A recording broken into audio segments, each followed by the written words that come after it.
దేశవ్యాప్తంగా కేంద్ర ప్రభుత్వంపై joint platform of trade unions, రైతు వ్యవసాయ కార్మిక సంఘాలు జిల్లా కోర్టు అంబేద్కర్ కార్యాలయం ముందు నిరసన కార్యక్రమం చేశారు. ఈ సందర్భంగా సిఐటియు జిల్లా కార్యదర్శి ఎడ్ల రమేష్ మాట్లాడుతూ, ప్రజల తక్షణ మౌలిక అవసరాలకు కేంద్ర బడ్జెట్ దారుణంగా ద్రోహం చేసింది. మూకుమ్మడి నిరుద్యోగం, వేతనాల కుంగుబాటు, ప్రజల్లో కొనుగోలు శక్తి తగ్గిపోవడం కారణంగా ఆర్థిక వ్యవస్థలో అనేక సమస్యలు వస్తున్నాయి. ప్రజల డిమాండ్ పరిష్కరించడానికి బదులుగా మోదీ ప్రభుత్వం సంపన్నులకు మరిన్ని రాయితీలు ఇవ్వడం జరిగిందన్నారు. ప్రభుత్వ ఆస్తులను ప్రైవేటు పరం చేయడం, విద్యుత్ రంగాన్ని ప్రైవేటీకరించడం ద్వారా కొద్దిమంది సంపద పెరుగుతుందన్నారు. ఉపాధి అవకాశాలు సృష్టించడం, వేతనాలు పెంచడం ద్వారా చర్యలు తీసుకోవాలని డిమాండ్ చేశారు. వ్యవసాయ కార్మిక సంఘం జిల్లా సహాయ కార్యదర్శి సుంకరి సంపత్ మాట్లాడుతూ, మహాత్మా గాంధీ గ్రామీణ ఉపాధి హామీ పథకానికి కేటాయింపులు 86,000 కోట్ల వద్దే నిలిచిపోయిందన్నారు. గ్రామీణ ప్రాంతాలలో ప్రజల నుంచి పోరాటాలు చేస్తున్నాం కాబట్టి ప్రస్తుత బడ్జెట్ సవరణ చేయాలని కోరారు. రైతు సంఘం అధ్యక్షుడు బండా రాజిరెడ్డి మాట్లాడుతూ, గ్రామీణ ప్రాంత రైతాంగానికి కనీస మద్దతు కల్పించాలని అనేక పోరాటాలు చేస్తున్నారన్నారు. ఈ కార్యక్రమంలో సిఐటియు జిల్లా ఉపాధ్యక్షులు యు శ్రీనివాస్, రైతు సంఘం రాష్ట్ర నాయకులు పొనగంటి కేదారి, బీకేఎంయు జిల్లా అధ్యక్షులు బోయిన అశోక్, జిల్లా కార్యదర్శి సృజన్ కుమార్, వ్యవసాయ కార్మిక సంఘం జిల్లా సహాయ కార్యదర్శి రాయకట్టి శ్రీనివాస్ తదితరులు పాల్గొన్నారు.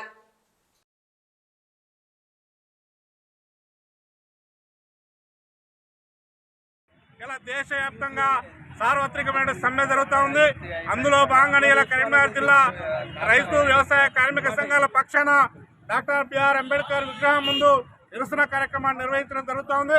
ప్రధానంగా ఈ యొక్క 3 పర్యాయాలు నరేంద్ర మోడీ అధికారంలోకి వచ్చినప్పటి నుండి ఈ దేశంలో ఉన్నటువంటి కార్మికుల యొక్క, రైతుల యొక్క, వ్యవసాయ కూలీల యొక్క సమస్యల్ని పరిష్కారం చేయకుండా నిర్లక్ష్యం చేస్తున్నటువంటి పరిస్థితి ఉంది. ప్రధానంగా ఇలా కార్మిక యొక్క చట్టాలను కాలరాస్తా ఉన్నాడు, హక్కులను కాలరాస్తా ఉన్నాడు. ప్రభుత్వ రంగ సంస్థలన్నింటినీ కూడా ప్రైవేట్ పరం చేస్తున్నటువంటి పరిస్థితి ఉంది. ప్రధానంగా ఇలా పోరాడి సాధించుకున్నటువంటి ఉపాధి హామీ చట్టాన్ని పూర్తిగా నిర్వీర్యం చేయడానికి ఒక కుట్ర జరుగుతూ ఉంది.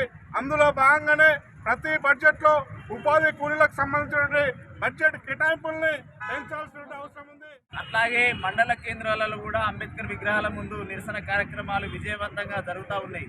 ప్రధానంగా నరేంద్ర మోడీ అధికారంలోకి వచ్చిన తర్వాత మొన్న ప్రవేశపెట్టిన బడ్జెట్లో కూడా స్పష్టంగా కనబడతా ఉంది.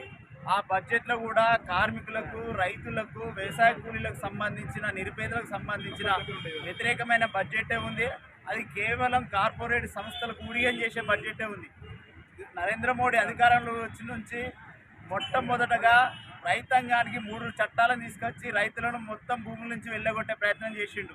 పోరాటాల వల్ల వాటిని రద్దు చేసిండు. కానీ అదే కార్మిక చట్టాలను రద్దు చేసి లేబర్ కోడ్లుగా తీసుకొచ్చిండు. ఆ 4 లేబర్ కోడ్లను రద్దు చేయాలని మా పోరాటాలు కొనసాగుతున్నాయి. ఈ 4 లేబర్ కోడ్లను కూడా ఏప్రిల్ 1వ తారీఖు నుంచి కేంద్ర ప్రభుత్వం తీసుకొచ్చే ప్రయత్నం జరుగుతుంది.